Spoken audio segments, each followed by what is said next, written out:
When I returned from lunch, I found my mother being yelled at on the landing of the company's staircase. Dressed as a janitor, my mother was apologizing profusely to the president's daughter, who was wearing a wet suit. She seemed as though she might prostrate herself at any moment. My mother was a single mother and she has always worked as a part-timer or a contract worker. Therefore, I tried very hard to find a job hoping to make my mother's life easier, and I was finally hired as a full-time employee at a well-known industry-leading company. Now that I am able to earn, I wanted my mother, who had struggled all these years, to quit working and take it easy. However, even though I was an employee at a major company, the salary was not particularly high in the early years. You have to repay scholarships from university, don't you? If I quit my job, we'll be stuck in the same tight financial situation as before, won't we? With that, my mother continued working even after I got a job. Around 2 years later, my mother actually started working at my company as a janitor. She applied for the janitor position when her contract of her previous job expired, and she happened to be assigned to my company. Both my mother and I were initially surprised, but now we have gotten used to seeing each other at work. Even our colleagues know that the janitor is my mother, and it seems that they greet her every time they pass her in the hallway.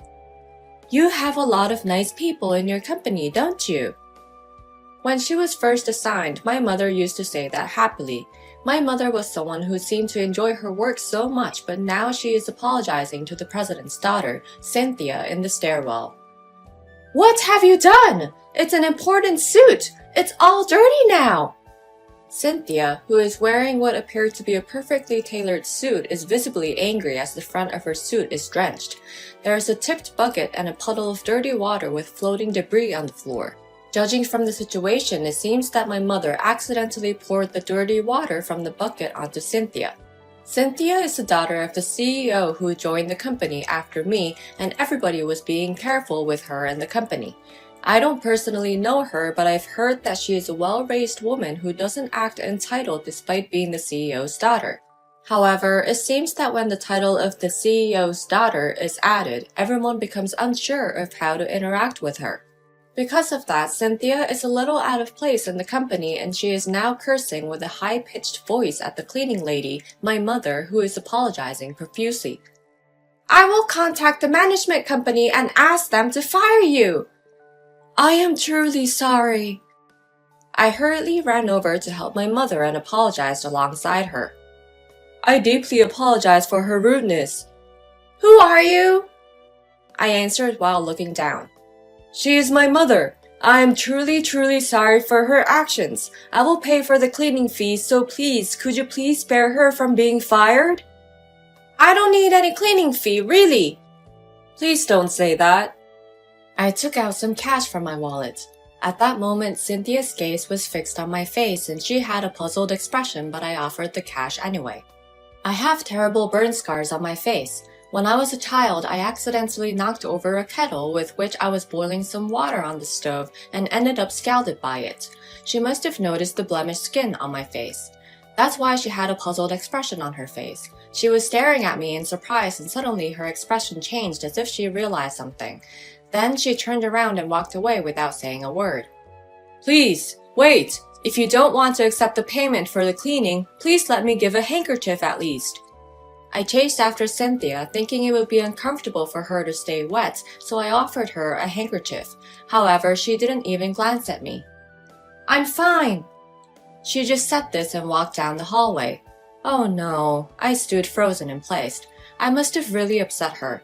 My mother's shoulders slumped and she said, I'm sorry. It's my fault for being careless. She is the president's daughter, right? If you become uncomfortable at work because of me, it's okay. Don't worry about it, Mom.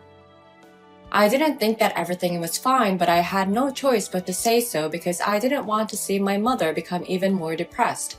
After that, I worked in a gloomy mood. Since I offended the president's daughter, it seemed to me that I deserved any kind of warnings. The events of the day had already spread throughout the company. Due to the burns on my face, even the people who don't know me recognized me. By the next day, I had already become famous within the company as the person who upset Cynthia. My colleagues who didn't want to upset the president or his daughter started to keep their distance from me. I let out a small sigh. As my mother had feared, I became completely uncomfortable at work, and about 2 weeks after the dirty water incident, I was finally summoned to the president's office. On the way to the president's office, I ran into my mother in a janitor uniform. It seemed that she had also been summoned at the same time. This must be about that dirty water incident without a doubt. I wondered if I would be scolded, receive a pay cut, or be fired in the worst-case scenario. I kept having those dark thoughts and I nervously made my way to the president's office and knocked. "Excuse me." When I entered the room, the president and his daughter, Cynthia, were there as I expected. "I apologize for making you come all the way here." I greeted the president, who said that, and his daughter standing next to him. "I'm so sorry for staining your daughter's clothes." My mother apologized to them as well. "I am truly, truly sorry for my carelessness. I can't apologize enough. I will definitely make amends, so could you please reconsider punishing my son? He was only trying to protect me." "Mom." I was touched as I saw my mother passionately pleading my innocence with a trembling voice. "Please don't apologize, both of you." The voice of the president was surprisingly calm. I raised my face, feeling confused. "I asked you to come today because my daughter wants to talk to both of you about something. Cynthia." "Yes." Prompted by the president, Cynthia stepped forward. Her expression was not filled with anger or contempt, but for some reason she looked apologetic. "I deeply apologize for the other day." Cynthia apologized sincerely, just like I did earlier. "Excuse me?" My voice and my mother's voice overlapped. Cynthia raised her face with a solemn expression and said, "In fact, that suit was actually my late mother's. More precisely, it was her suit that had been altered to fit me. It was a very precious item to me, so when it got wet, I couldn't help but lose my temper. I apologized sincerely for my outburst and the offensive remarks. Furthermore, that day was..." To summarize Cynthia's story, it was like this. Everyone was being very careful with her and the company, as we all know. Out of everybody's consideration, such as not assigning difficult tasks to the president's daughter and not wanting to upset her, she wasn't given much work in her department and was only made to do simple tasks. Cynthia was becoming tired of such a daily routine. I wanted to challenge myself more and fit in with everybody by putting in effort and earning recognition for my abilities. For Cynthia, the consideration given to her by others simply because she was the president's daughter was nothing but agony. So one day I said to my boss, "Please give me a chance too." And then Cynthia was chosen to participate in a major project being carried out in collaboration with another company. By the time she fully understood the project details and was able to keep up with the meetings, Cynthia was entrusted with an important presentation. It was her first major assignment, so she put all her effort into it. Cynthia had her late mother's suit altered and wore it as her power suit for the presentation. That day of that presentation was the day I was drenched with water. She wore her mother's suit to do her best at the presentation. However, due to nervousness and lack of experience, she couldn't respond effectively to the questions. I didn't expect everything to go smoothly from the beginning, of course, but I was shocked that I couldn't fulfill my role properly when I was given such a big project.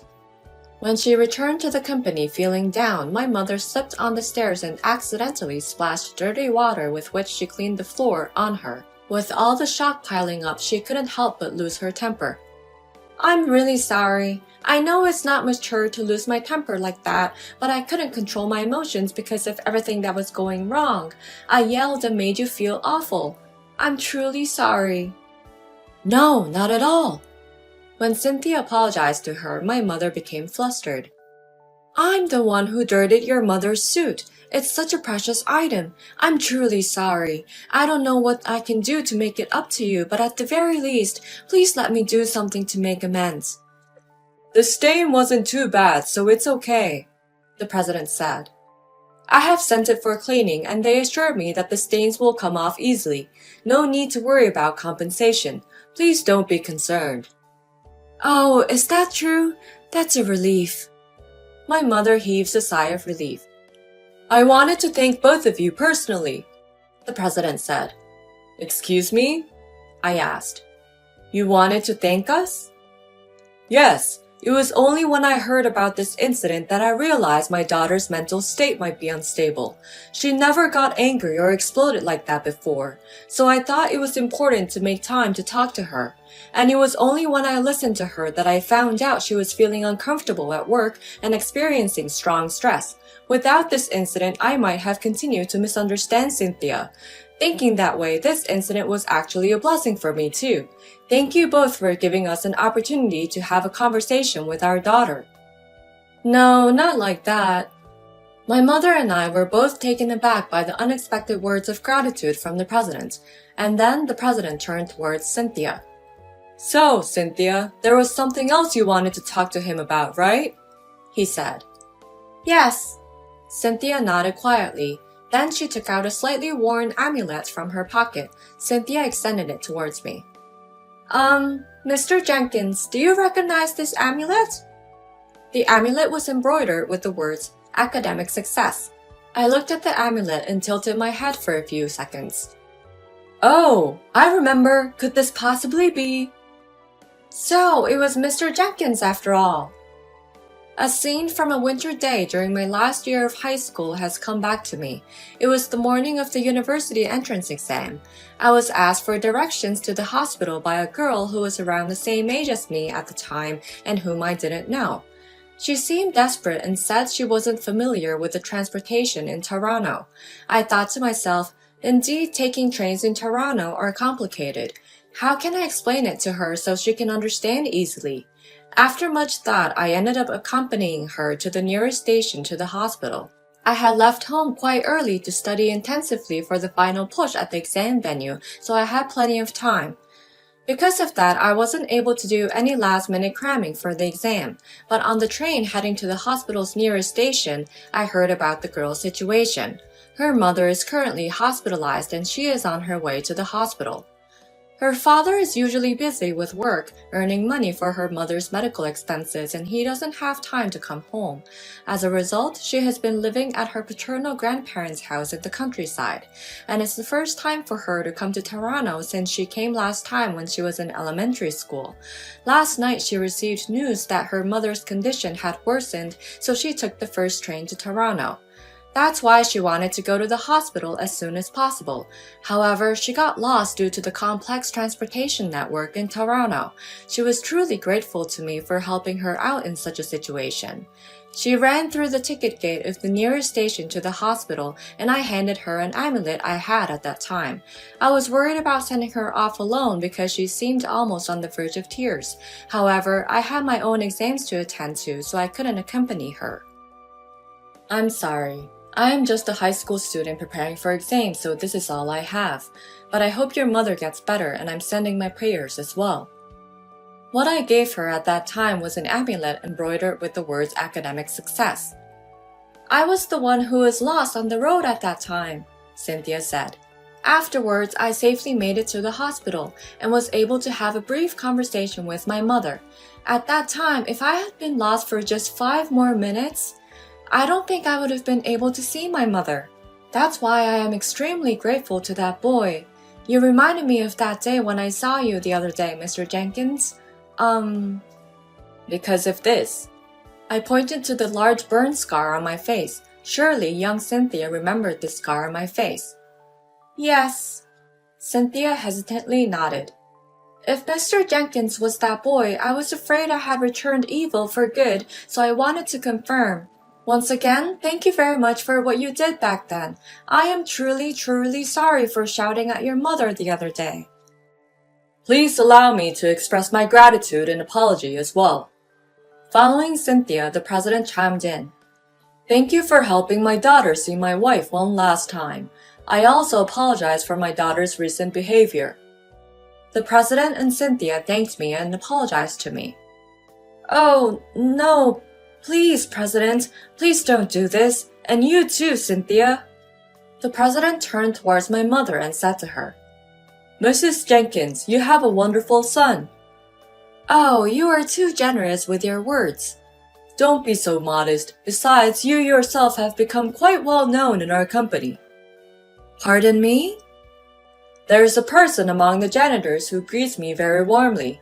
When I am greeted by that person with a smile, even if I am feeling down at work, I can become more positive. I have been hearing that kind of story a lot lately. That janitor is you, isn't it? That is... Although my mother couldn't say anything out of modesty, I thought to myself that it might be her. I also heard the same from my colleagues. Your mother, who does the cleaning, is really friendly, isn't she? I have been told this multiple times. Thanks to your cleaning and greetings, the atmosphere in the company is gradually becoming cleaner. I have a feeling like that. You must have a good compatibility with our company culture and the employees. Well, thank you. This is a suggestion, but would you like to work at our company as a full-time employee? Sorry?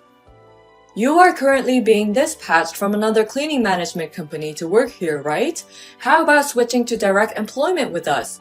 You may have to do some administrative work as well, but that would provide more job stability. Of course, if it suits your preference. My mother and I were surprised and looked at each other.